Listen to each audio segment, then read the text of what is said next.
యొక్క హిందువుల కోసం ఏం చేసినావు, మూలవాసుల కోసం ఏం చేసినావు, హిందువుల కోసం మెజారిటీ హిందువులే ఉన్నారు కదా, 80% పైన హిందువులే ఉన్నారు కదా. ఈ 80% హిందువుల కోసం నరేంద్ర మోడీ అనే లుచ్చనాయకుడికి ఏం చేసిండో మీరు చెప్పండి. వాడిని తిడతాడు కాంగ్రెస్ అని.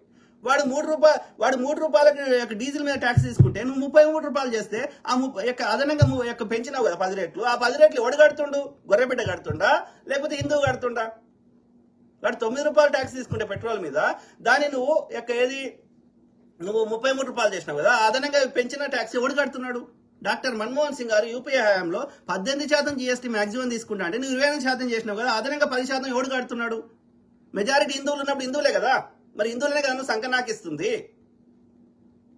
మళ్ళా నువ్వు వచ్చేసి రాముని గుడి కట్టినావు. ఏం చేసుకోవాలి? రాముని గుడి ప్రతి ఊర్లో ఉన్నాయి, అయోధ్యనే కాదు భద్రాచలం ఉన్నాయి, ఇప్పుడు ఏ ఊరికి అయినా ఉన్నాయి. ఏం చేసుకోవాలి? రాముని గుడి ఏం చేసుకోవాలి? ఆ రాముని గుడిలో ప్రసాదం మంచి పెట్టాలన్నా రైతు బండి ఇవ్వాలి.